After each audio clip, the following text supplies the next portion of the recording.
Welcome back to The Cut on the Diamond. Once again, a show where two athletes answered a big question. How the hell did we get here? I'm your host, 10-year Major League veteran, zero-time All-Star, Trevor May, and I'm extremely excited to sit down with today's guest. Born in Alpine, California in 1996, this 2024 world champion has quickly established himself as one of the Major League Baseball's premier left-handed relievers in just a few short years.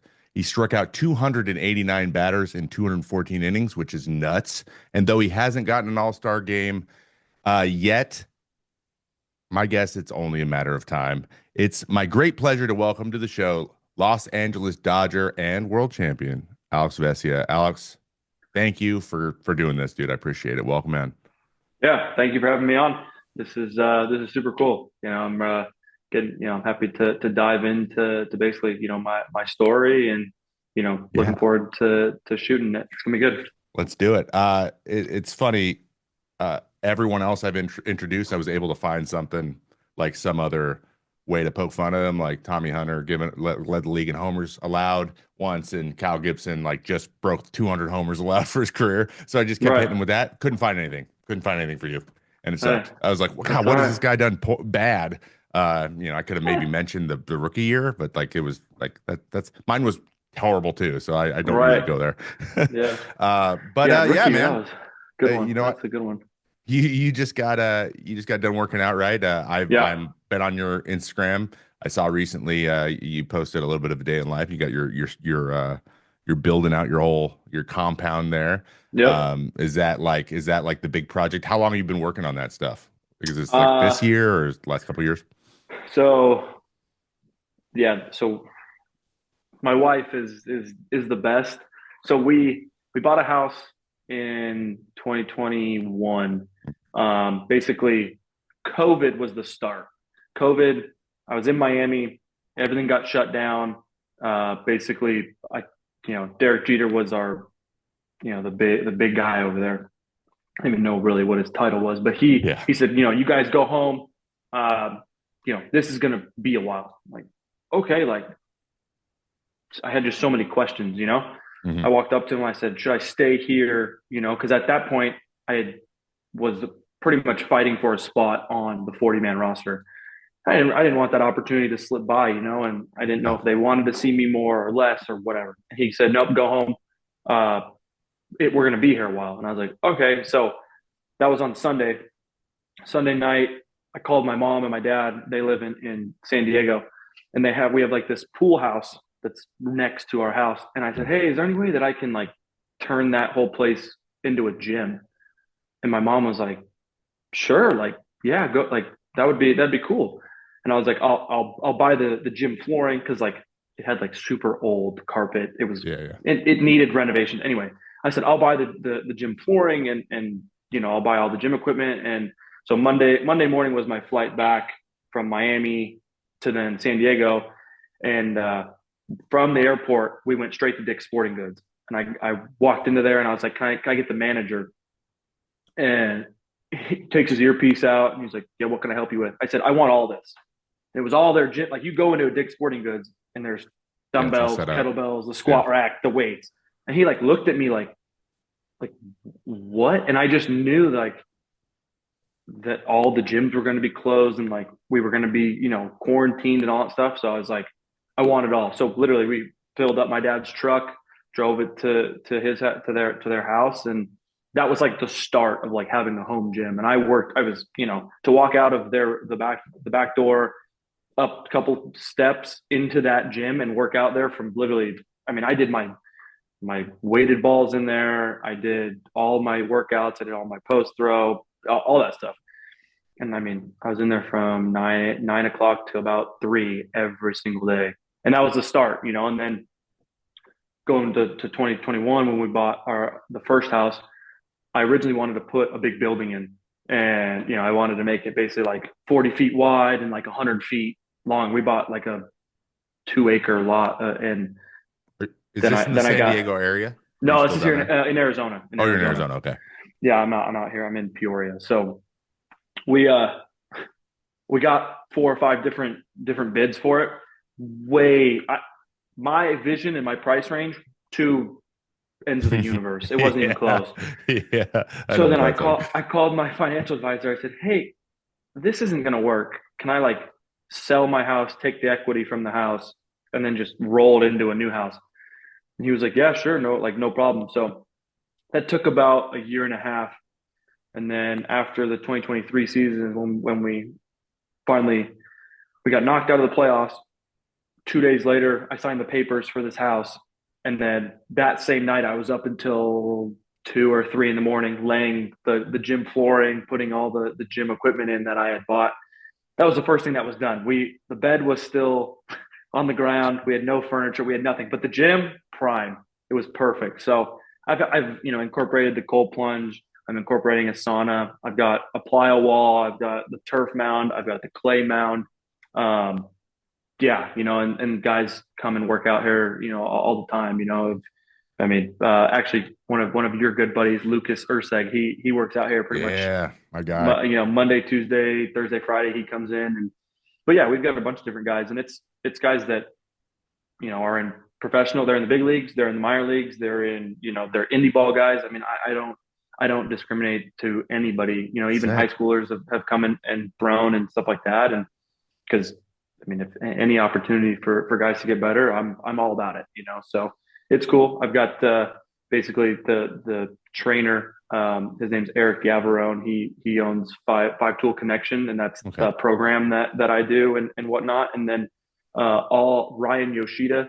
He's the Armored Heat, and he does all the arm care stuff. And we're actually coming out with a video here in a couple weeks about like my pre-throw, bullpen, post-throw, all that Okay. stuff in the off season. It's going to be freaking awesome. So I'll have my Rapsodo doing all that because there's certain things that like I'll check off like as I've gone through the big leagues each year. My routine gets more and more dialed.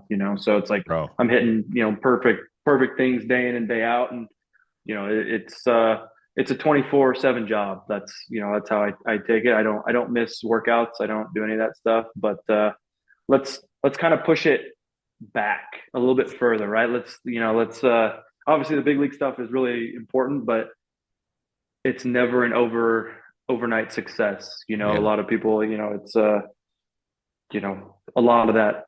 There's a lot more hard work and a lot more, there's a bunch of stuff that I've gone through adversity wise and stuff that makes me who I am and how I go about my business. Yes, dude, I love that. Okay, so it's so funny because you're speaking my language first of all, because it sounds like you're like I got a project and I want to do this project and I can't think of anything but doing this project right now. I'm gonna do it before I even do any of the sleeping.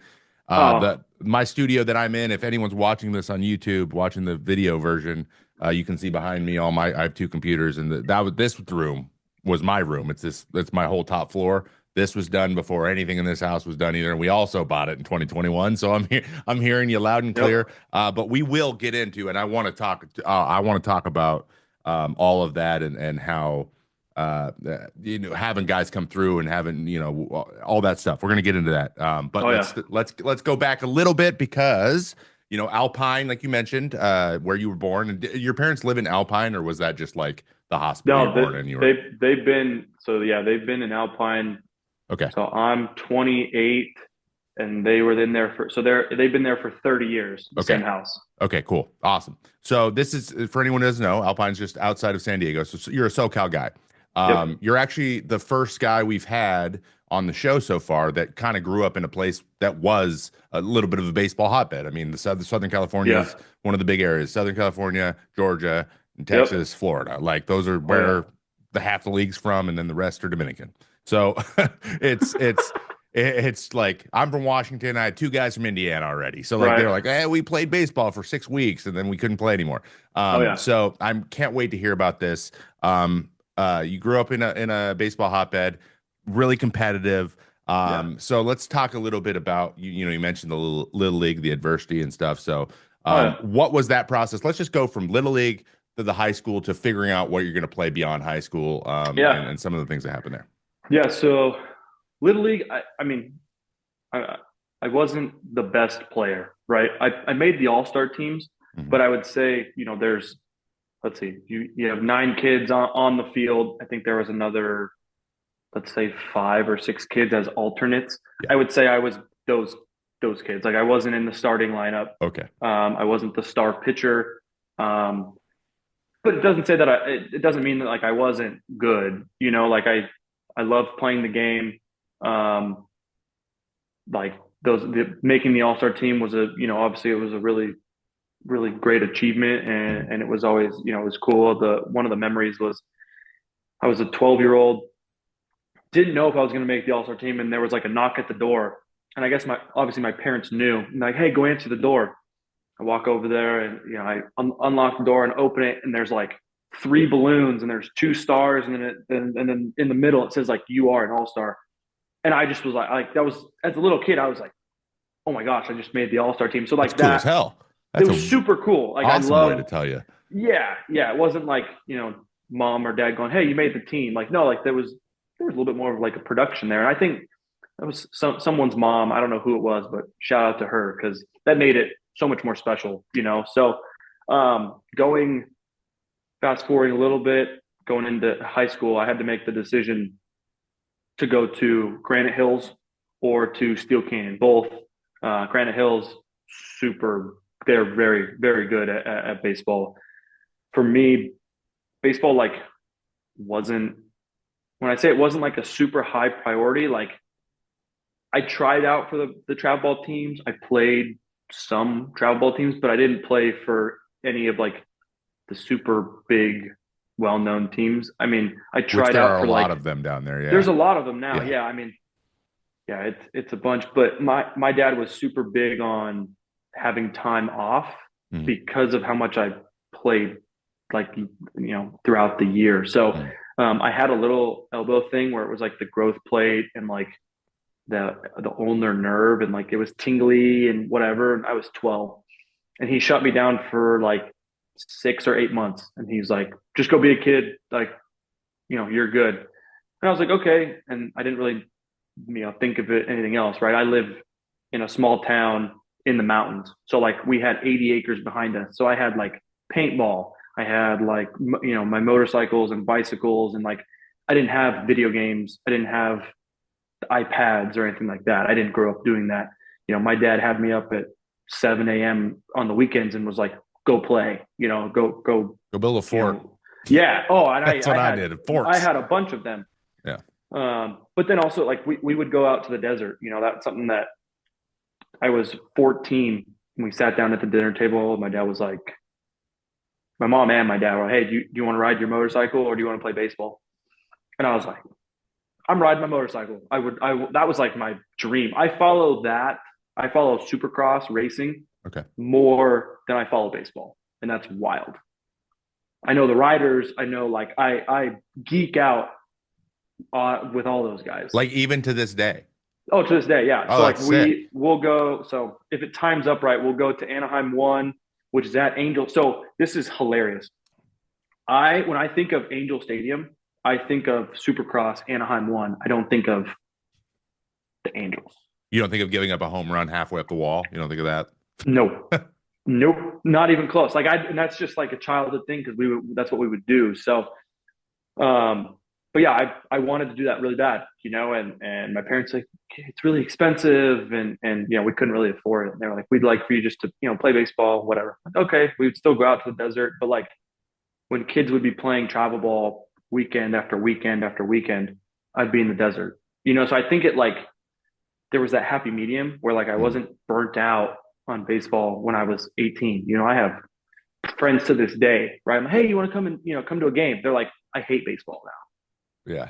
but that's Well, because yeah. when they were a kid, they played from literally when they were 12 years old until they were 20. They played every single weekend, Yeah. and I didn't have that. I But you didn't. can I play didn't do that. 12 months of the year there. Like that's the one Yes, thing. Like and it's Washington, we can't play for competitive, 9 months. You right? just can't. It's impossible. Yep. So So yeah, that was like a big thing, but I ended up choosing Steel Canyon because of their independent education program. So I yeah. had trouble with reading and writing, test taking, all these things, and Steel had that better program, smaller class sizes for me. So it wasn't necessarily like baseball, and um, I didn't have any offers to go anywhere until after. my senior year of high school. So that senior year was done. People had already committed and everything, and I had to take my ACT and SAT both of them 3 times. So I had to take a total of those 6 tests. Dang. Oh, it was brutal. Luckily they super scored my ACT. I got a 17, and I was able to go to Cal State East Bay, which my pitching coach, my high school pitching coach, sent out a mass email, roughly, I don't know, 15 to 20 emails. My stats, velo. There was like the video is on YouTube of me Okay. throwing literally, it's the most cringe video ever. It's a super long camcorder. My mom's like, okay, go ahead. I come set. I pick my leg up and I pitch the ball, and then the catcher throws it back. It's like, You like throwing a bullpen? oh yeah. Oh, that's awesome. There's like no, like, I don't even know if there's a radar. Like, it is a wild, it's super funny. It's a super funny video. And Check it out.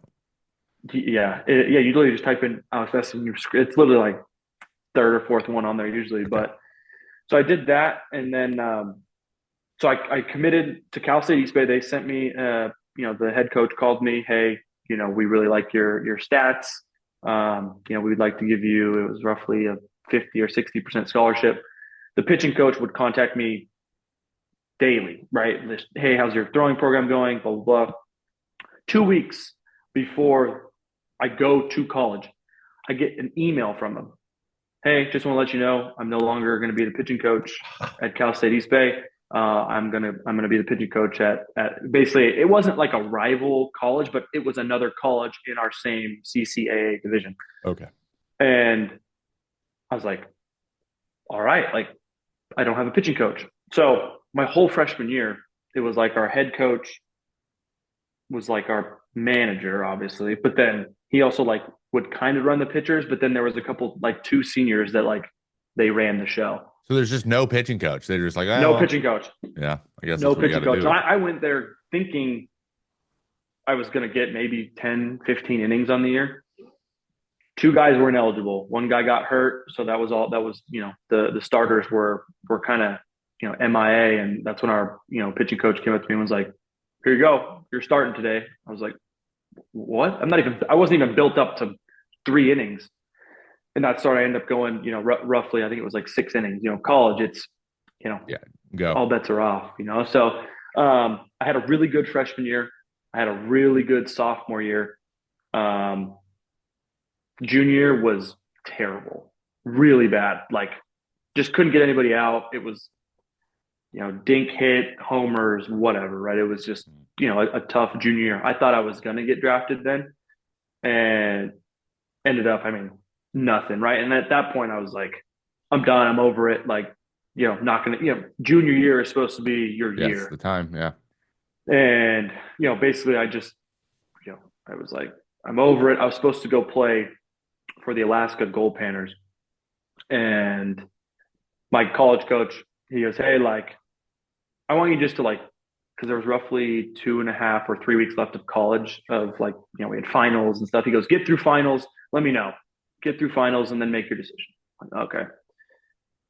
A week goes by and I'm studying for tests and I'm doing this with the baseball, flipping it, and I'm like, all right, I got to go play. Like, I have to. Like, it was just, you just knew. And, Yeah. Go play there. And my first start in that summer ball league, I was like super nervous. I just had a terrible junior year. That was like at the front of my mind. And one of my buddies, he pretty much was like, he was watching me throw my bullpen. And he's like, what's going on? I'm like, dude, like, I kind of told him, like, kind of freaking out, whatever. And he just looked at me straight face. He goes, just don't suck today. And I like looked at him and he just walked off out of the bullpen into the dugout. And I was like, what? And it like completely like got my mind off of Disarmed the whole year. Oh, dude, it was unbelievable. Ended up going out in that first start and going roughly 5 or 6 innings. I think I gave up 1 run or something. And it was like a good start. And after that, it just clicked. Boom. One start after another start after another start. And I was able to kind of transition that into my senior year. And my senior year was great. I think I had 8 wins in that year. And it was weird because one of the smaller like adjustments. I say it's small now. During the time, it was probably a really big one, but we kept losing games. This is Division two baseball, right? So Yeah. like, Yeah. take it for what it's worth. We kept losing games in the eighth and the ninth inning. So what our college coach was like, he goes, "You're always you're fine. You're like you do great." And then our two guys that they can't seem to pull it all together. So I'm gonna flip it. I'm gonna have them start the first two innings, and The then you're opener. gonna go basically, yeah, the opener, right? Because like the Rays, and he goes, I'm just gonna have you go from the third and just go all the way. I was like, okay, like sure, like that's fine. And there was the one time we played Chico State, and I had thrown like 70 something pitches in those, through the from the third all the way until the ninth. And then on that Sunday, our college coach was like, "Hey, like we need this game. If we need you for one inning in the ninth, like can you do it?" And I'm like looking at him like, "You're nuts! Like no way! I just threw 2 days ago." Sure enough, like the whole thing like just mapped out perfectly of like, "Hey, we need you in the ninth inning." So I that was my first time like relieving, coming in and like getting hot and doing that. Ended up coming in, getting it out, and we won the game. So then going into pro ball, the Marlins, when I got drafted, they drafted a whole bunch of pitchers for the year, and I'm looking at like D1, D1, D1, D1, and then it's like D2 me. I'm like, man, like it's a weird thought, It's like, Yeah. Yeah. am I going to be able to do this? And you're looking at these dudes that are from the DR that are 17 years old and they're 10 feet tall, 400 pounds. You're just like, Yeah. what the heck is going on, And it took 2 weeks. I had to get two MRIs on my shoulder and two on my elbow just as protocol. So I sat around and got to know some of the guys, and then finally it was like my turn to actually like go out and pitch.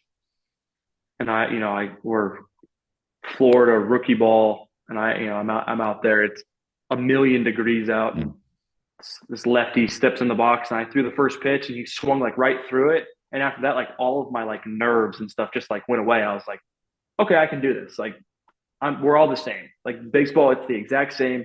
You guys can just hit it further and throw it harder. That's it.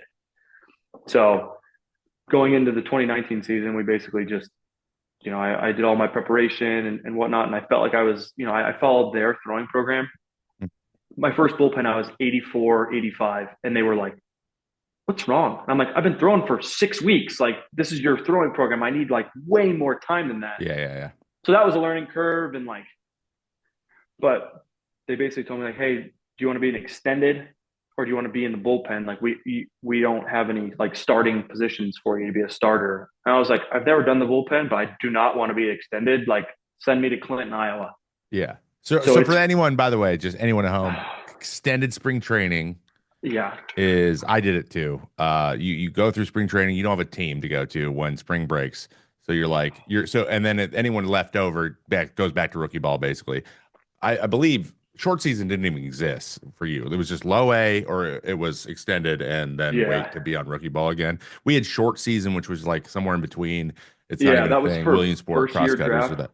Yeah, yeah, Yeah, yeah. that was like So like first a year lot of draft guys, and college guys would go there, yeah. And yeah, I wasn't one of those. So the extended spring training sucks. You're living in the hotel, and then they're just like, hey, you got to stay for 2 more months, and you're like, this yeah, is awful. So it's yes, so that's what bad. we mean when we say extended. It's terrible. You Yeah, don't it want was that. it was it was really bad. And then, but then obviously going to Clinton, like it was snowing. I mean, like there was a time where we had these super big puffy jackets, and we were so close to the heater, it was like burning. Like there was just a big burn mark because we were so close to these heaters, just trying Yeah, to stay warm.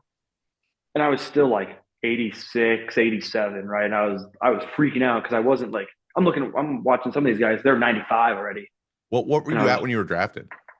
I was 90, 93 Okay. ish. Like, so I mean, I didn't have any velo stuff until it got warm and I got moved up to basically it was high A. So that Okay. was was it Florida Coast League or Yeah. whatever. Yeah, it's Florida like Gulf Coast Gulf BC. Coast League. No, that's So that's the GCL. That's the rookie ball. What is it? Florida State League, FSL. Florida State, there it is. I should know. I played in So it for 2 years. I so I was in Clinton for up until the All-Star break, and it warmed up like a little bit, and then I got moved to High A, and I played 1 month there, and it was my second outing, and we were at the Yankee Stadium, their spring training complex. It's like the Tarpons is theirs, is their It's where the Rays are going to play this year. San Antonio. exactly, yep. Yeah. And they have this huge video board, and I'm 93, 93, 93, and then I felt like loose and great, whatever, and there was like 94, and I was like, all right, I'm gonna give it some more, right? And I throw this like dart down and away, and I look up and I said 95, and that was the first 95. And I literally looked up there and I like stopped. Oh, I was like, holy shit! I couldn't believe it, because at that point I thought my sweet spot was like I'm 91, 93, I'm gonna be great. Like this is yeah. awesome. I didn't even think 95 was in the Was in tank. there. So Yeah. and so then after that, pretty much after that outing in high A, I pretty much sat 93, 95 all the way until I got moved up after that month. Then I got moved up to double A. And that's in Jacksonville, Florida, and that's for that they were the Jumbo Shrimp. Dude, that stadium was awesome. Sure. Awesome. So when I got moved up, this is a super cool story. I got moved up that same night. My parents, and then it was my girlfriend, my wife now. At the time, that was their first interaction of them like being together. Oh, wow. Like it was wild. So they were all coming up to see me, and they had this like basically week plan that they were going to watch me play and do all that stuff. They land, and I called them like, "Hey, I got some news. Like I got moved up," and they were like super excited, everything. And my sister's like, "Wait a second, that means that we're not going to be." So they had this huge plan about getting massages and all that stuff. And so then my dad was like, "Sweet, like where are we going?" And I said, "They're in Biloxi, Mississippi." So I got on a flight, flew to Biloxi, landed at like midnight ish, slept in, and they drove. So they ended up driving 11 and a half hours to Biloxi. Wow. They got in, they stayed at my place. My parents, I was in the bed, my parents, and then my sister. Like it was just like all of us were just crammed in this little room, because like minor leagues, like you got to do what you got to do. Yeah. And and then that night I went 2 innings, and I think I punched out 5 guys, and that was like Biloxi, Mississippi. Like I liked that place. Like they had the casinos, and like I think it's like Sugar Factory. It's like one of the cool like restaurants and stuff to Mhm. eat. Like I like that city. That city was actually really cool. So, and then at the end of the season ended a little bit early because there was like a storm or whatnot. So they brought me into the office and like, "Hey, like how are you feeling?"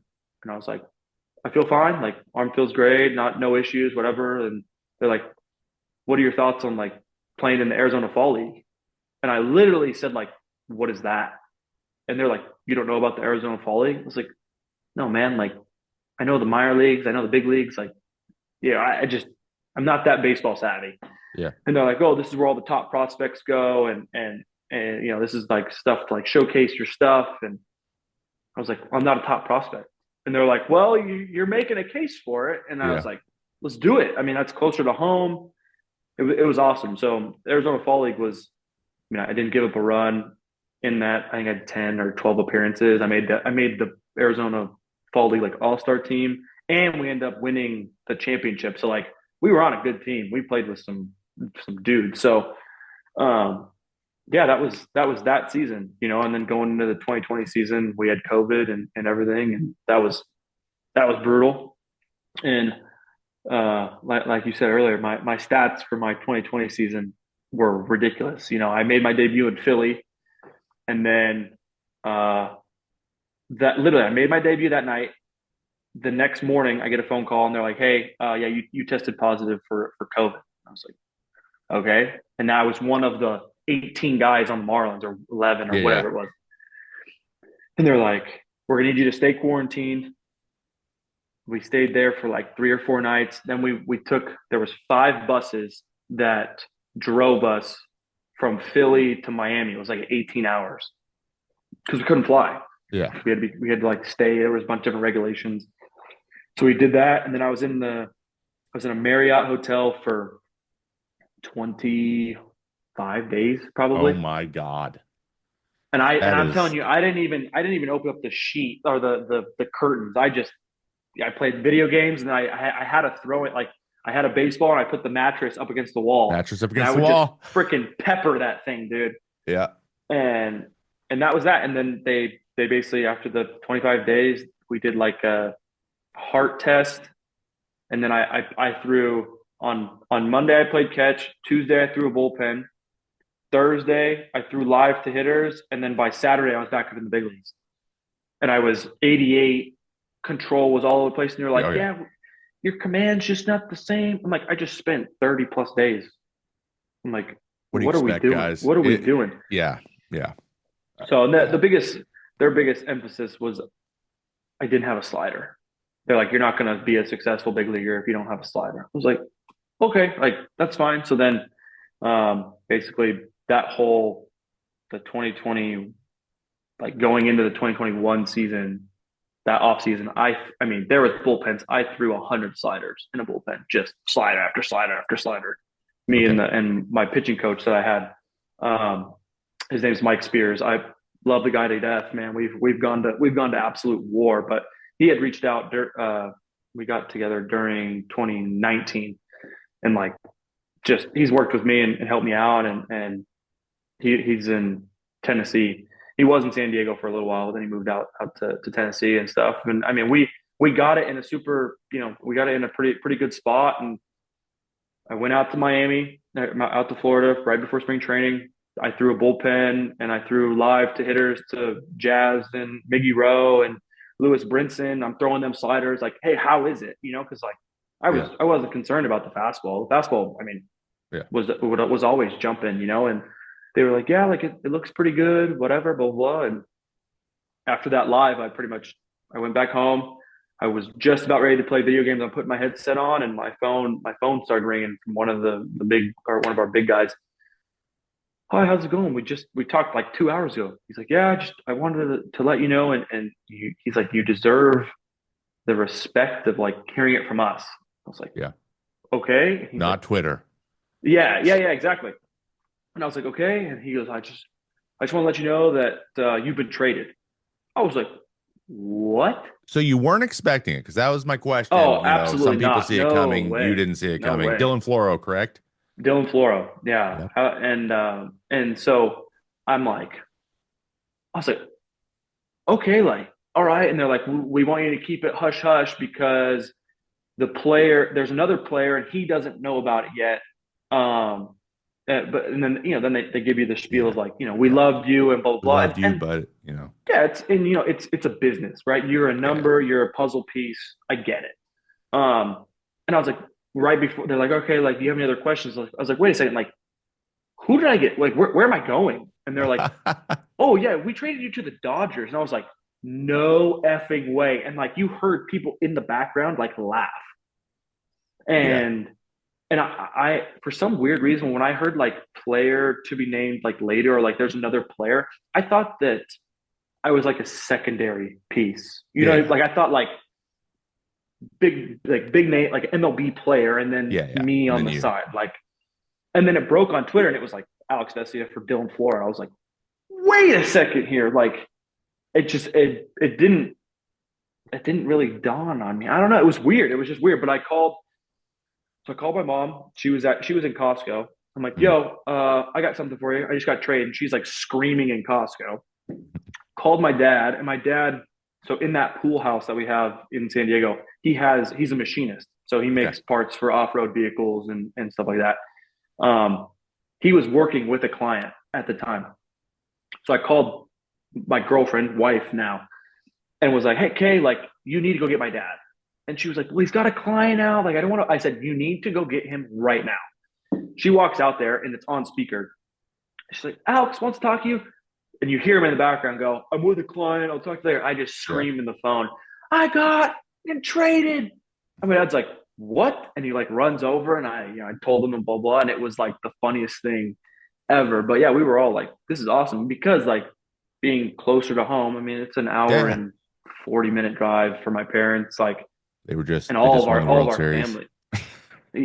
Yeah, exactly. That's also true that, it was they were coming off of that Yeah. and it was great. So, I walk in first day and of spring training and you got Kershaw, you got Bueller, I mean, it was just the names go on, right? Yeah. Yeah. And I'm sitting there going like, whoa, like this is like here we go, and 2 or 3 days goes by, and that's where like I talked with like Mark Pryor, and then Connor McGinnis, both of the pitching like Yeah. gurus, and they were like telling me all this data, and they have a binder like that thick. We're flipping through it. These are old mechanics versus new mechanics. Like this is you at 95, this is you at 88. See the differences, and I'm like looking at it, going like, no, no, I don't. I have no But I'm idea, excited right? to And learn. yeah, exactly. I'm like, and I just kept asking, like, can we work on my slider? And that's when like Pryor looked at me. And he's like, I don't want you to throw a single slider all spring training. And I was like, what? And they were like, we want to see like how good your fastball is. It's like, okay, and that's when literally like 2 hours later, Bueller comes over to me and he's like, "What's up, dude? Walker Bueller. Nice to meet you. This, that." And he's like, "All right, like, how do you hold your fastball? What do you feel like when it comes off your fingertips and this, and Mhm. that?" And I'm like, there's just so much, and like, Yeah. Yeah. but like having me start with just the fastball for spring training was perfect because I'm just like heat. Like the catchers weren't even putting down a sign; they were just like, Best. "Here it Best. is," It's you it, know. it it gets easy when you only have to throw one pitch, doesn't it? Yeah. dude, Yeah, there's dude, confidence there. unreal. But it was like in spring training, I think I was 89 to 92, maybe in spring training, and then I talked with Rob Hill, and he's in minor league coordinator, and Yeah. that guy is the most amazing individual I've ever met in my entire life. The way he talks about pitching, the way he talks about life, like just the dude's just awesome, right? And I've seen a lot of his stuff from Driveline, Yeah. and like I follow him on Twitter, and like just because that's how I grew up. Like I didn't have a trainer, I didn't have a set throwing thing. Like I found the Driveline program on a comment on YouTube. Like someone like put like if you don't want to buy it, like here's their Driveline Yeah. like thing, and it was there. I just copy and pasted it, and like that's what I did. Yeah. And like workouts, right? Like I I typed in Muscle Farm was like a supplement company, and they Yeah. had like their splits. Like here's a Monday and Thursday, like your leg days, and like here's Tuesday, and like that's what I did. I when I went to college, I could barely squat 135. And by the end of it, I was able to rep out 315, get up to 365. Like you build muscle and you gain weight and you get the velo, right? And that's where all my velo stuff went. And then going to the Dodgers, it's like going from 90 to 92, right? Is certain mechanics have to click, and you talk about it as well with like your hip and shoulder Yeah. separation. But then it's like going from like 94, 95 to then 96, 97, right? Like all these things that like sync up, and like you might feel a certain way, and this like it's unbelievable, and like the one of the bigger changes I made from like 23 to 24 is like the hand placement of Yeah. like coming set. Yeah. I noticed that. Oh, let me decline. That was something that Yeah, I actually wanted to yeah, ask you when you were on foul territory because I know yeah, that changed, but we were getting so in the weeds yeah, that yeah. for their sake, for Scott Braun's sake, I had to be like, okay, we can't go there. Um, yeah, okay, so I have 1,000 now. I have 1,000 questions because I know. there's the Dodgers, right? We have the Dodgers, and they're known. I mean, obviously, we know Blake Snell just signed. Like, we know their ability to go get people and all that kind of stuff. Yeah, But the thing that doesn't get talked about as much is just how well they develop and the fact that like that Floro trade happened, and you were kind of like, whoa, I'm like the centerpiece. They know, yeah, like now we see that stuff. We're like, this Alex Vesia guy's got something, and they want it. There's right. something that he has that the Marlins probably don't know about or aren't Yep. executing it well. yet, Yep. and we know about it and we want to do it, and then they come at you with the binder, and then you got it. Yeah. And to me, it was probably you had some pretty great vert, and you're getting swing and misses on your fastball, and because you Yep. were it kind of gives me a vibe because when I came up, this was 2008, 9, 11, 10, 11, right? And I was just, I would miss up all the time. I'm a big Yeah. dude, and then I drop and drive and get really low, and then I throw up all the time. And they're like, Yep. you can't stay up there, man. You can't stay up there. But I just like, dude, I just punched out 220 guys in 150 innings. Like, Yep. what do you want? No one can touch it. It's only 93, 94, but they can't touch it. Right. And then I get Jeremy Hefner in Minnesota, and he's like, that's called ride. You have great ride. Do that. And you Yep. also have weird deception that makes it even better. And then if you throw Yep. harder, I don't know what's going to happen. You're just going to punch everybody out. And then it happened. And I was like, oh Yeah. shit, I got something. We didn't know what it was then. And Hmm. it's funny because this is like 20, what, 19, 20, 21. And there's still Yeah. teams to this day that are like, so like what is ride? And I'm like, dude, you're 7 years late. Like, Yeah. come on, we gotta catch up. So Yeah. you go to the Dodgers. I guess my question, I actually get to a question. You go to the Dodgers, like, just throw your fastball. Was this like the first thing they hit you with? They're like, how aware of ride were you at that point? Is my question. Zero. So Okay. like, so in college, so Mike, the catcher who caught me, he's one of my really good friends, and to Mhm. this day, he'll claim he's like, I knew you had something special. Whatever. Yeah. In college, there was a start that I had. I threw 90 fastballs, right? Or I threw 90 pitches, and Mhm. 88 of them were fastballs. Okay. So it's like, just here it is, here it Okay. is, Just here it full is, Jake right? McGee, just fastball, fastball, fastball. Yeah, Whatever happens, exactly. And happens. that's actually someone who they did compare me to, Okay. which was I didn't like like I said, I'm not super baseball savvy. So I was like, I all totally right, let me understand. see video, like Yeah. okay. But it was getting to the Dodgers, it was understanding that like I when I sit and how I ride out my mechanics, when I land, I don't my lead leg block is like it's not like extended like the Verlander, so it's not like getting Mine like wasn't either. It was later, completely like right? locked out.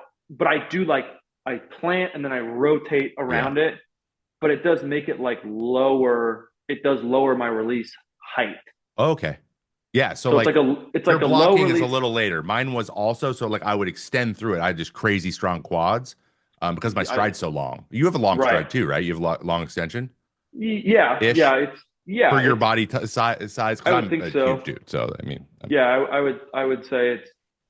Yeah. I would agree with that. But then it's okay. like the release height, right, is I think I'm anywhere between 5'6" and 5'7", depending on I was the same. Yeah. what mound. But Yeah. then it's like when it comes out of my hand at 11. So this is where we get a little bit more technical. Okay. It's like 11:30 Yeah. with the efficiency and stuff on my fastball. Like it matches that 11:30, and that's what creates like that like ride and Yeah. Yeah. jump out of the hand. Now I've gone back and forth with like a bunch of different coaches, scouting directors, and higher ups in like with the Dodgers. We because they're always around, and they've asked me like, "Do you believe like you're deceptive?" And I'm like, "Kinda." Like Yeah. I think I hide the ball, and they're like, "No, no, no, not hiding the ball. When you get to the side and you like start to throw, you're like that's the other thing. I land. So if like this is my foot, my back foot, I land Open. Yeah. like really open. Same. So like my body goes this way, but then the ball like Goes the other way. shoots out. Yeah. So it is like like as a hitter, it's got to be pretty weird. Like I've Yeah. never, I can't get in the box with myself, but like being Hitters like tell for you it's weird. They say like yeah, there's something. yeah, it's Um, definitely like a different. the way I've always explained that is I feel like, and correct me, like I want to know if this makes sense to you. Yeah, Like when a guy goes through a motion, hitters have like checkpoints to yeah, guess where, based on where you release the ball, how it's yeah. then going to move. That's what the traject, pitching machine is for. Yep, And yep, if you like fly open, there's this assumption that the ball's going to go that way too. And so yep, like they have to change the more they have to change their guess through Yeah. the motion where things don't match up. So if you're like, for me, I Hmm. was really tall. I stand up really tall. This guy's huge. It's going to be a downhill thunder. Then I go and I drop and I'm like really Yep. low. They're like, what the hell was that? And then suddenly I Yep. throw again. So now I look like a little guy, but I like look like I'm on top of them. And then the ball's up again. So they're like up, Yep. down, up. And it's like, it was Yep. jarring. And then if it's 98, like good luck, right? Yeah. That's what my ride was. The same thing happens if you like open up, but then you throw through the ball way more what it looks like you're gonna like supinate or cut everything. You're Yep. like they probably think you're gonna be Brent Suter and you're Probably. not, Yeah. right? Probably. Yeah. And I would. that's I would think jarring. so. That's like well, I don't know. There's no getting used to this, and you're a reliever, so they Yeah. face you once, and it's like I can't get Yeah. used to this. It's hard. And you Yep. had something that's just it's just not. They still can't quantify it, but that's always I think about the more weird little the Yeah. way you change their assumption as the pitch is coming, the harder it is to get on Yep. regularly. And So and you then had that sauce. yeah, I went pretty much all of 21 and all of 22 with like, you know, so then they identified that the Dodgers did, Yeah. right? Then in this, like when I go out to face hitters, they're giving me the best possible matchup to go out and have success Yes. with the lineup. So I'm not going to face dudes that can get on top of the baseball and like, that like basically hammer pitches that are up. Yeah. I'm not facing those guys. I'm facing the guys that have super long swings that just they're absolute hackers that they'll swing at pretty much anything that like we went from there and I got to learn like what that means, where they said, Alex, put it in the clown's mouth. And that's literally right here, right there. Like that was The first what they time I've told ever me. heard that. I Oh love yeah, that. I put it am in the putting that in clown's my mouth, pocket. just right there, boom, every time. And that was great. I mean, Whale and Barnes would just One put the glove target. there, one. So, that was great, But then as you get into the big leagues, the league starts to change, and they Yeah. start to, Adjust. when adjust the adjustments that big league hitters make, not only like game to game, but at bat to at bat, inning to inning, like that's what makes us great, and being able to adapt and just like learn on the fly, like is awesome, and so it's like 21 and 22, I did that. Now you establish yourself as a guy who's going to get a little bit more, the higher leverage innings. You're going to face this guy in a 3-game series. You might face him 2 or 3 times. That's where in 2023, in the beginning of the season, one pitch clock was me. I love to take my time. I freaking rub the baseball, Yep. collect myself. I took my time.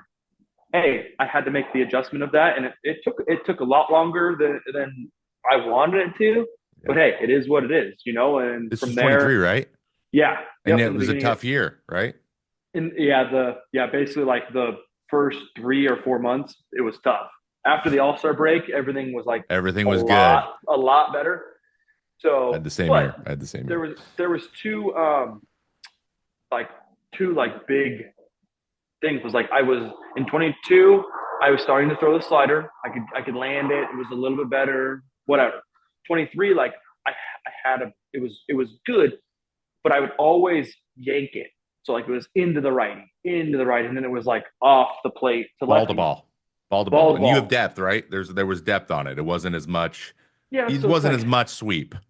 no, no, Okay. not at all. And like that's so when you have a 20 vert heater, you can get away with having a 7, 6, 5 vert slider Yeah. with 7 horizontal, right? Yeah. So that was basically what I was getting away, like I was doing.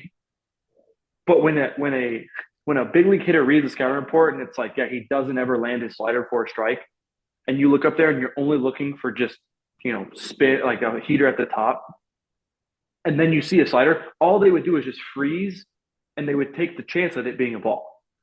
So like that was the problem, Yeah. and I'm not a super big stat guy, and that was where like I had like a bad outing. And we were eating in our clubhouse, and Evan Phillips comes up to me and he's like, "Hey, like, how you doing?" And I was like, "Yeah, I'm frustrated, blah blah blah." He's like, "Can I talk to you?" Yeah, sure. Like, what do you got? And he's like, "I noticed that like your slider percentage in zone is like extremely low." And he's like, all you need to do is just land it. Yeah. It doesn't matter where it is. Like they're just going to spit on it because they think it's going to be a ball. Put it in the And clown's like, mouth, man. yeah, exactly, man. And that if it was that easy, whew. So it's like, I'm practicing that, and then at pretty much at the All Star break, it was like, there it is. Like I was landing it a little bit more, and it just opens up the heater that much more. You go into 2024, the whole off season, my pretty much my best friend, I play catch with him every single day. He's my catch partner, and I basically just like I would spin between 15 and 30 sliders arm side.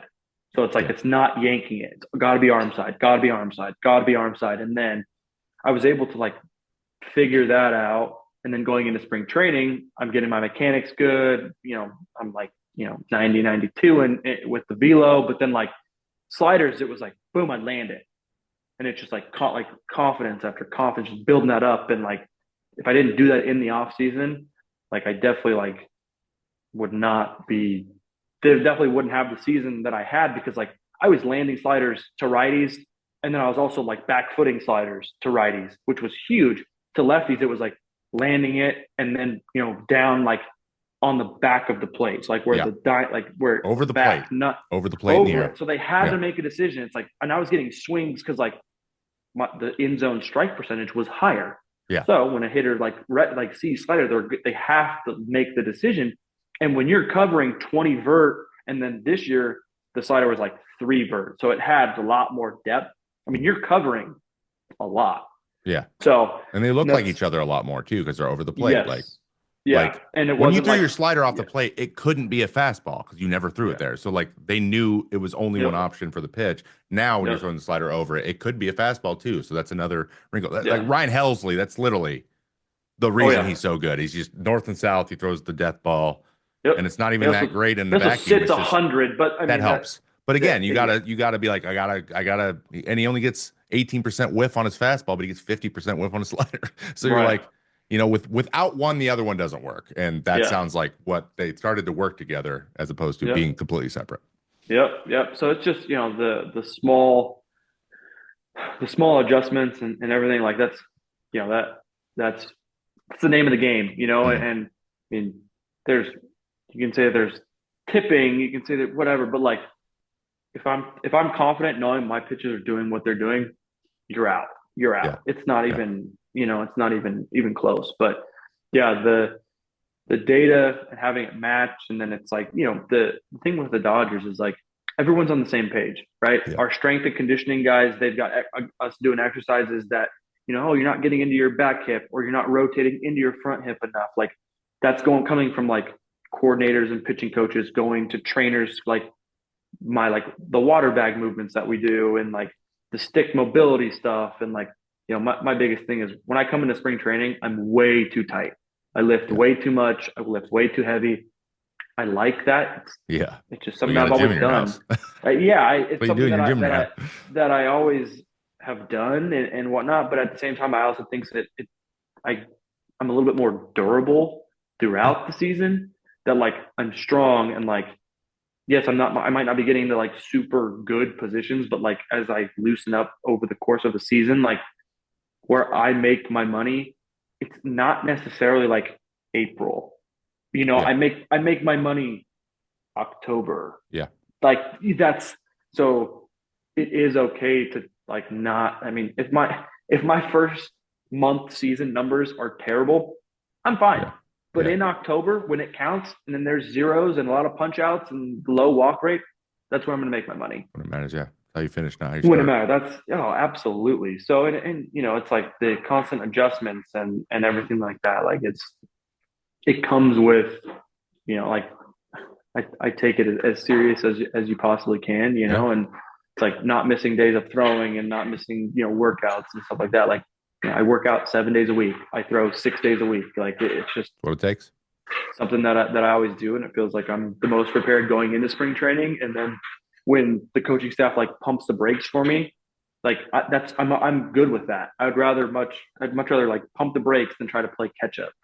Because when Yeah. you play catch up, lot more risk for injury there. Yeah, exactly. And then, who knows what can happen. You're playing catch up forever. And it's one of Yeah. those things where there's always someone right there behind you, Yeah. Oh yeah. And and ready in to the go. Dodgers organization, man, Yeah, oof, especially the it's Dodgers. Those guys are there for a reason too. Like they know something man. about them too. Oh yeah. But it's a wealth of riches. I actually, speaking of adjustments, that's a great segue. I have a couple questions about talking a little bit about adjustments, and I want to make sure we get into because I want to ask you about mindset as well a little bit too, Yeah. because you can see your mindset when you're on the mound, which I love. I actually wish that Yep. I would have shown that a little bit more because I had it a little bit my last year. And it was the most fun I ever had. So, Yeah. um, uh, I asked Cal Gibson on our last episode because he struggled his rookie year. I struggled my rookie year. We were teammates too, so I got to watch him do it. And then there was a couple starts that like there was a turning point in like a hey, is this going to get away from me again, or am I going to buckle down? Yeah. And where he went was he was like he became really gratitude. He's a very religious person. That's Yeah. very much his. If you knew him really well, that would make a lot of sense. And he was just like, I'm Gotcha. just so grateful to be here, and I'm not worried about what's going to happen. And then that Yeah. kind of buckled him down. Me, I went started. I had 26 starts in the major leagues. I went to the bullpen, and what I loved about it was I went into cage animal mode.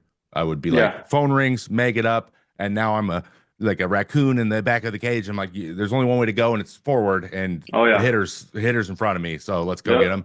And that's how I did it because I get super nervous. I have anxiety. I had to figure out a way to do that, and I had to get angry.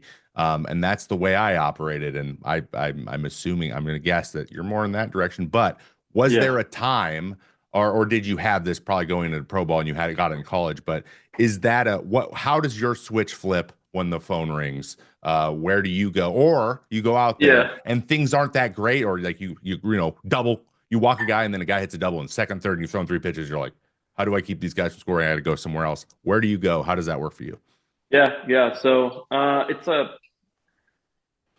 it's a combination of like multiple things. It's the preparation, the work, the day in and day out.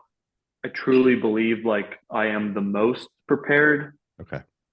like we'll call it just like relief pitcher, right? Like starting, but like baseball player. No, no, I'm not going to generalize it. Like as a reliever, like coming into the game, I do believe I'm like the most prepared And there's a to ton of get, confidence there, right? yeah, to get Okay. the job done that I'm told to do, right? Yeah. When Doc calls best, get in the game. Like I truly believe like I am the best in that situation, right? And that takes all of like it's irrelevant for everybody else around, right? Like, Yeah. I'm not going to say I'm the best baseball player ever. That's not even close, right? I Yeah. play with multiple Hall of Famers day Yeah. in and day out, right? I watch their greatness, right? And it's when you take their routines and how they do stuff, like they do the same thing every day. It's, to a T, right? And like I take pride in that's what I do to get myself prepared to help the team win, right? Yeah. Like that, this year alone has taught me, I mean, the amount of sacrifice and just heart that you have to win a World Series. Like, I have a lot of respect for all the guys because people on TV just think that, oh, they're feeling great. It's, where the end of the season, Yeah. man, the amount of bandages, and Yeah. obviously like how Freddie played, and it's just like there's just so much that goes on, right? But I Yeah. truly believe that when I go out on the mound, like I am the best pitcher standing on the mound, and it has nothing to do with the opposing team. It has nothing to do like with any of that, right? But I do tell myself that I am prepared, that I am ready. I am a champion. I'm the baddest motherfucker on the planet. Like Okay. I tell So I literally it's as not I'm warming comparison. up. It's No, no, no, no, no, inherent. no. Yeah, so and that's because like I don't personally like where like when guys like shout at the opposing team. Like I'm Yeah. just never I'm Yeah. like I'm not to me like that's where it's like all right, I guess like too much. For me it's like trying to like motivate my team, Yeah. whether it's like, the best thing in the world is you punch out three dudes and you come barreling into the dugout and then we score 4 or 5 runs. Like that's Yeah. the Yes. momentum of baseball is incredible. But that's something that the positive self talk is something actually my it'd be wife's dad, so father-in-law. Yeah. Is that father-in-law? He he coaches kids. He owns a company called One Family Athletics. They do a bunch of stuff in San Cool. Diego. And in 2019, when I first got into pro ball, he's like, "Hey, like, what do you tell yourself when you go out on the mound?" And I'm like, "I don't know. I just go out there and throw some fastballs and whatever." He was like, "Because next time you go out there, I want you to like tell yourself that, like, you're prepared, you're ready, like and you're like the baddest motherfucker on the planet." And I was like, "Okay, right." And I tried it, and I just felt like all of the stuff that I would like worry about was like gone. It was just like me in the like that present moment, going like this is my opportunity right now. Because like Is you is can't this in focus on your the head, by past. the way? Do you do this in your head, Yeah, or you were like a yeah. say it in the mirror? I'm gonna say it in the mirror No, guy. no. It's I like to in say my things head, out loud. and but yeah, and it's like for me, punching guys out is the best feeling in the world, right? As the same thing as the guy a hitter when you're hitting a home run, it's the best feeling in the world, right? But like for that's just something that I like. My goal is to have 100 strikeouts in the year. Who's the one guy for the Dylan. Dylan Betances did it 4 years in a row. so he did it, but is it Matt Brash for the Brash. Mariners. Mariners? Yeah. So we played them later in the year, and I looked up why he had like 98 strikeouts, and he's still like there was still like a month and a half left of the season. I was like, this guy's nasty, Yeah. right? He Obviously, you is. see him on Pitching Ninja, and it's Yeah. sweeper, what like Whatever the hell it's that thing is, you whatever can't the figure it out. yeah. But he had 100, and I was like, I'm gonna make that my goal. Like I think I can do that with just that, and like here's another funny one. So when Craig Kimbrell was on our team in 22, 22. Yeah. 22, he was like, "Hey, like, I'll give you guys $1,000 for anybody who strikes out the side, three in a row, boom, boom, boom." And I was like, "What?" I was like, "Hell yeah, I'm in. I That's am in on sick. that, Why was I never Craig Kimbrell's teammate? I would have got so dude." much It money. was That was my awesome. pride. I Yes, was yes, so and proud of that. I did that. So there's a strikeout. I don't know where it is online. I don't remember exactly where we were either. But I come barreling off the mound after striking out three guys, and I'm screaming, "Pay me my fucking money, Craig!" And you can see it That's clear as awesome. day in my mouth. And my mom texts me, and she goes, "Alex, did you say something about Craig Kimbrell and money?" And I was like, and then I had explained to her that whole thing.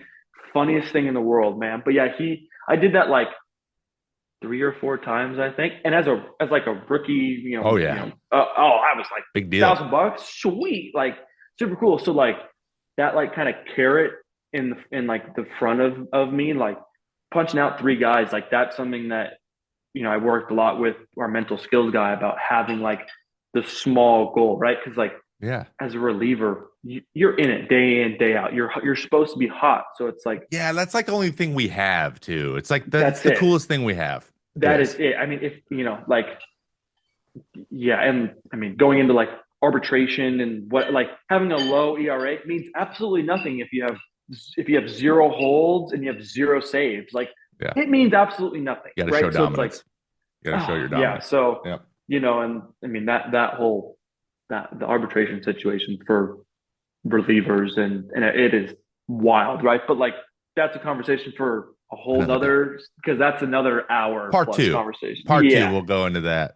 but yeah, like that mentality, it's something that keeps me like focused every day, right? To Mhm. have those small specific goals, but then it's like taking care of the routine and just holding myself basically accountable, and because you have one bad outing as a reliever, you give up a 3 or 4 spot, your season's like Season killer. mediocre at Yep. best, Yep. and that's it is what it is, like you can have one really bad month and there people are tweeting at you saying you got a 5 and you suck, and it's like, well, if you take away 2 outings, I've got a 2.6, like If they'll just it's change that hit to an error, I'm good. gosh, man, yeah, it's like if that fielder didn't like bobble it and the guy Yeah. advanced to third or what, right? Yeah. I mean, there's it's very small, right? As a starter, you have Yeah, a you can work little bit around that more, stuff. Yeah. and as a hitter, it's like, you can hit 220, but you got 35 pumps. Like, You feel good. Yeah. you're still a really good hitter. So yeah, man, the reliever life is it's tough, but honestly, like, I wouldn't change it. I do really like where I'm at, Fun, isn't how it? I go about my business and stuff, and the like the question of like, oh, closer versus reliever. Like, I like throwing in the high leverage stuff. Put me in seventh, eighth, ninth, like even in the sixth. I've been in hot situations in the sixth inning. Like, you get out of it and you're like, I did my job. Like, Yeah. I helped the team win. And like, Yeah. that's a cool thing, and it's just, yeah, it is what it is. I've had some really really really cool experiences in my career, and I still feel like there's a lot more in the tank. So, Oh yeah. you know, with that being said, it's like, that's why I took 2 days off of. So we had the World Series, we did the parade, I drove to Arizona, and then the next day I worked out. Right, so like that's the quick turnaround. People are like, "Oh, you're riding the World Series, party." No, man, like, I got 2025 to, it's right around the corner, right? I Also, I'm took gonna two go and do a my favorite thing, working out. You got a Yeah, gym. that I is don't know my if you favorite heard. thing. Like, I don't drink. I don't, Yeah. I'm, Yeah, my you dedication like to it. it is, it is, Great, it is, man. and but like, that's what sets you apart from being, you're an average big leaguer, you're a mediocre big leaguer, you're, Yeah. a well-respected big leaguer, right? Yeah. That's all you can ask for, is to be a respected big leaguer. So, Yeah. Absolutely. all the other accolades and stuff that come, hey, it's the I'm a puzzle piece to a big operation that, Yeah. as long as they still think my puzzle piece fits, I'm in. Yeah. That's all you can ask for. Yeah, dude, that's it sounds like it's a nice sweet spot for you. Yeah. Especially like just, once you get to the rinse and repeat mode, which, I was gonna ask like what was when was like the I'm gonna stay in the big leagues. It sounds like this is kind of it. Like this is once you get into that like I do this over and over again, this keeps me here. Then you look around, you're like, oh wait, oh, there's no more AAA for me. Like this is where I am, and it just kind of happens. Yeah. Yeah. I Um, mean, getting sent down in 2023, that was, eye oof, opening. man, it was just tough, man. Like, I knew I wasn't performing to anywhere close to like Yeah, how I was supposed to, and I'm giving it my all. Like, I'm not going out there trying to suck, right? Like, yeah, nobody does, but like, obviously, like, going down, getting a reset. I mean, dude, my first outing in AAA, I gave up. I literally gave up. I think I walked the guy, I gave up a hit, I walked another guy, and I gave up a grand slam. Like, literally, like, fun. I mean, it was 2 days after getting sent down. So like, when you're at the bottom, no, no, no, there's still more bottom. Like, Yeah, it gets.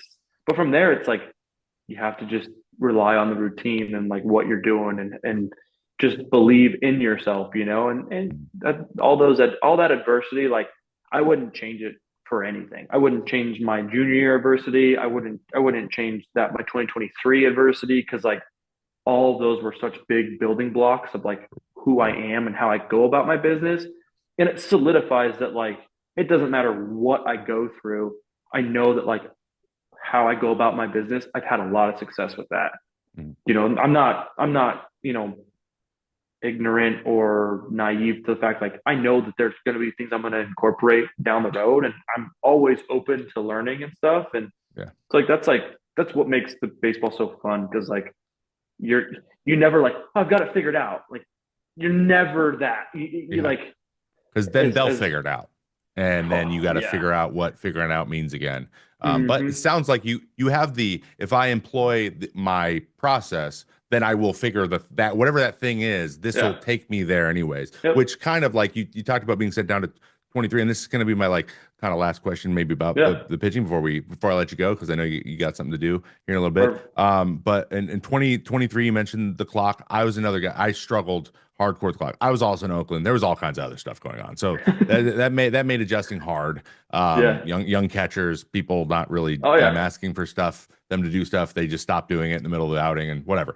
Like Yeah. we figured it out. We got to a place where it was we got we were shoving. But Yeah. I know I really struggled to make the adjustment, and you mentioned that you move slower and you got to figure it out. What was the adjustment that made like working within the clock easier for you? Because I know for me, I just said stop doing the pitch com with nobody on base. And I'm gonna go out of the windup. So when I start, we're good, and that just fixed it. Which it was crazy. We just did Gotcha. signs with nobody on, and that helped because it was just too. We were just too slow. We were way too slow, and I'm anxious. So I'm like, stop it. Gotcha. But Yeah. I'm interested See, to hear how did you handle it? so it was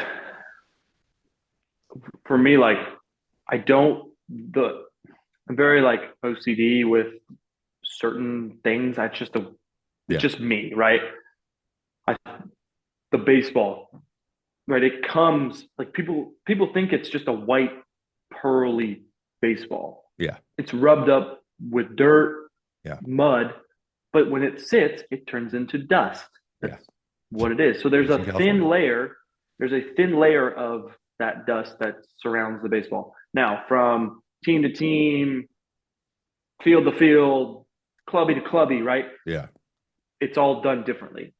I'm perfectly okay with that because my thing was I rub the baseball to where there is no more dust and there is basically it feels good in my hand. yeah. Without the pitch clock, oh, I'd sit there for 10, 15 seconds, 20 seconds, whatever, Get it done. and get it how I wanted it to. And I'm wiping my, for me, like I shave my arms, right? Hmm. People are like, oh, whatever. It's literally to make sure the sweat doesn't run into my fingers, onto my fingertips. And I've done that since 2019 in Florida, right? Yeah, Just keeping that, the sweat and everything and like with rosin and all that stuff. So it's like that process needed to be faster. So like grabbing it, rubbing up the baseball, and I'm looking at the clock. That's fine. I would then hear the pitch calm, fastball. I'd come set, and I'm looking at the clock. I'd lift my leg, going, okay, I'm good. I'm good. I have not violated and then I would then basically just like start to pitch and never lock my eyes onto the target. I'm just throwing in like a worried about the gray clock. area, Yeah, worrying about the clock. And that was where with my mental, so the Dodgers have a phenomenal mental skills coach. mhm, Brent Walker is his name. Phenomenal human. 18 feet tall, bald head. You could spot him out of a crowd anywhere, right? Super nice guy. And he's talking to me about that. And I'm like, I just don't want to like have a pitch clock violation. And that was where he's like, well, what if you do? I'm like, well, that's going to be brutal. Like, it's going to be, he's like, it'll be embarrassing. but he's like, but you haven't done it yet. It's like, what are you worrying about? Like, he just like basically like a stop worrying about it. But then he was also like where my eyes track, right? Where it's like before I was so like in 21 and 22, I would be locked into the catcher and just like so like zone focused on that like FU mentality, Yeah, right? That I bring that it was just all locked on to the catcher. With the pitch clock, I'm like looking around. I'm like, you come set, you look back, it's in center field, right? So all my stuff was like very just like that. It's like a big gray area. So he was like, I want you to, when you come set and you can work on this and catch plays, like look around and then come set, take a deep breath, and then zone in right into your catcher or your catch partner, lift your leg and go. And I did that, and it was like, huh, everything was just clock completely doesn't like exist anymore. doesn't exist anymore. So we were in Anaheim playing the Angels, and that was where I believe it was, I came in, and I don't know if it was either I faced Otani and then went back out, whatever, but I basically had to face him. I come set, look up at the clock, was that 5 seconds, four, and I like look in and take my deep breath, pitch, and it was just boom, like strike. And I was like, oh, we're in. Like this is great. And I ended up like doing well, going back out. And I told Brent when I got back in the dugout, I was like, that's it. Like that's the cue. And he was like, what? What do you mean? I'm like, I did that, what we talked about a couple days ago. And he was like, oh, all right, like that's great. And then I really went back out and I was able to just like kind of free up where like I'm rubbing the baseball, and I looked at Brent, and I smiled, and I like, get my pitch come set, look at the clock, take a deep breath, boom, go. And it was just like that, like Look, routine of see, everything. Yeah. And I was literally like, but before then, I was so like rubbing up the baseball and like doing all that. It was just it was very like overwhelming. I just didn't think I could do it, And then yeah, like I said, after the All Star break, I clicked off a bunch of like pretty, good innings. And I felt super normal and everything. And then going into spring training in 2024, like not an issue. yeah. Those are like those big. We're pitchers. We're superstitious or whatever we call it, super routine oriented. So like Yeah. changing massive things we do is Yeah. really frustrating immediately, even before you have to do them, Yeah. and then you're worried about you have this thing governing what you do. I Yeah. think what gave me the idea. I was really struggling with it. The Mets were in town. I was talking to all my buddies. I talked to Ottavino, like because Ottavino's the slowest worker ever. Yeah. And he's like, "That dude, he goes, I haven't figured it. I'm not throwing very well. I don't know." And what David Robertson actually said, he goes, "Oh, I don't even look at the thing. He goes, I just get him." So he's really intense when he pitches too. I remember he got into a violation. He got frustrated. Empire's like, "What?" And he goes, "No, I'm not mad at you." He goes, "I just don't look." I remember reading his lips. He said, I don't look at the clock at all. I don't care about that shit." Like he's like Yeah. yelling at him, like Yeah. reinforcing in his head is like, "Oh, that's it." When I went into my anxiety AL and then came off, I went to the Yeah. minors and I got one on purpose. So I stood there Yeah. and just got one. I was like, oh, who cares? And then I gave up a homer to drink half a next pitch. So I was like, well, cool. And everyone's like, is he super? Is that going to send him into a spiral again? I'm like, no, actually, I'm actually feel way better Right. about this. So dude, everything you're saying though, I was constantly looking. I was like, I don't have time. Like this is Yeah. stupid. And then of course catchers don't really know what I want, and we're pushing the wrong buttons, and we don't Yeah. really know how to do the pitch comm very well because all the young guys are like, I don't know how to use this thing. So it was a Right. shit show, but we figured it out. And then same thing. I just went and I got dialed, and Yeah. it was all she wrote. Okay, last question. A little bit of fun here because I checked your last Instagram post of the day in the life. We got to see the cold Yeah. plunge tub. That looks amazing. I Yeah. know you were in a video with my buddy Dan Sarmiento Disarm Oh yeah. on YouTube. Yep. So this content you want to get into this content thing, start to add this a little bit into the old rotation? Is YouTube in the future? Like what do we got? Or are you just kind of like having fun seeing where it goes? Yeah. So it's like with Dan, we That man, was like he a hit blast me by the way. up.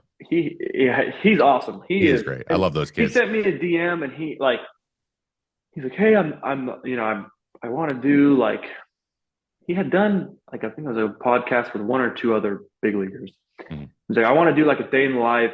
He's like, I'm not too sure if you're interested in that kind of stuff. He's like, I love your story and like, Division two, he's like, I think it'd be fun. And like at that time, I was trying to do like the streaming and do the video games and Yep. stuff like that because I liked doing that. It was cool. I thought it was like a lot of fun and whatnot. It takes up so much time.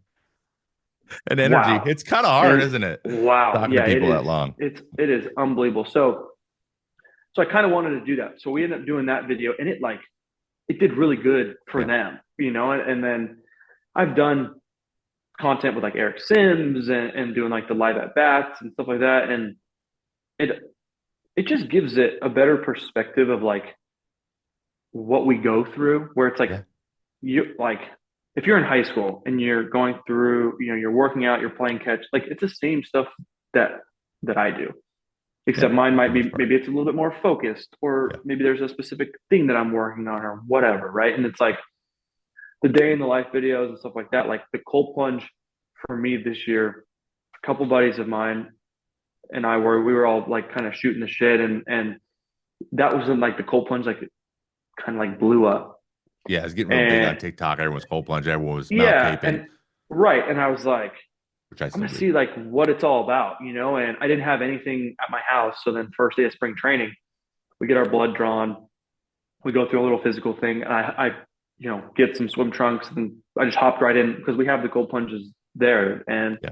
I'm sitting there, it's 50 degrees, and I'm like freaking out. My chest is like I'm like short of breath, and like it was hard.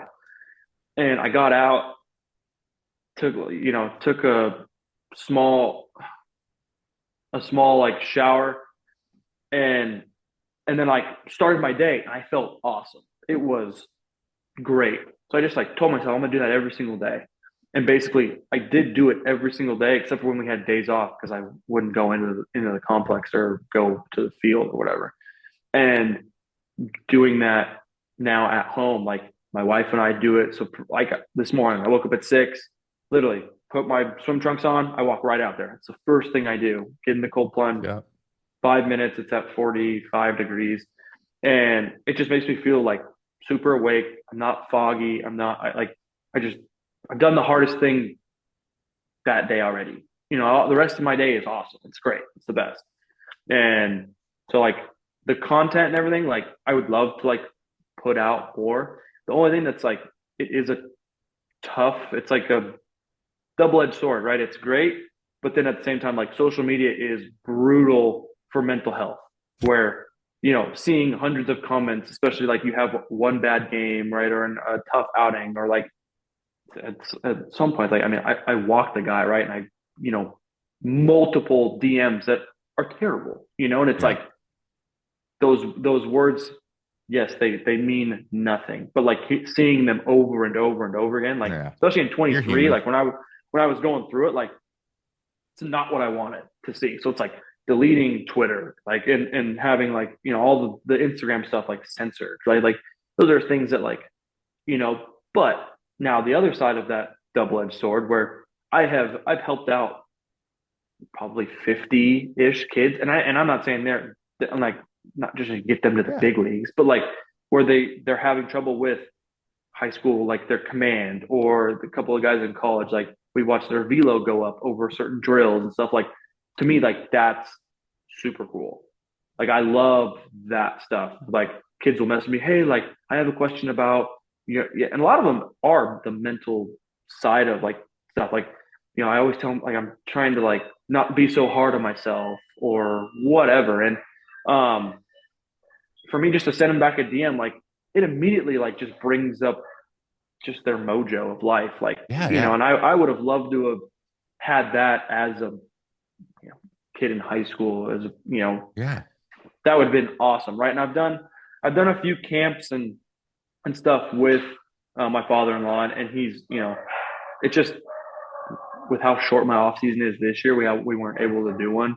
Yeah. We'll see about how next year and stuff like that works. But like just feedback from that, having those camps and whatnot. I've a couple of guys have gotten scholarships to go to college, and like where they said, hey, like I was miserable playing baseball, but like you've made it like fun again, or like you've given me a goal, or like, and that's like the content for me. Like I would do that in a heartbeat, Yeah. to like just bring that around. Like I did the cold plunge video, and my best friend, he works at a hitting facility, and he goes, dude, there was 3 kids that came up to me and they all jumped in the pool this morning because they wanted to like get their day going. And I was like, what? And they're like, they did that because they saw your video. And I'm Cool. like, all right, like that's cool to me, like it's just, yeah, if I would have had that when I was younger, I think that would have been really cool. Or like to have like a big leaguer talk to me about my mechanics, like that would have been wild, Mhm. like my lifetime hero was David Price. Like, and I got to play with him in 21, and like,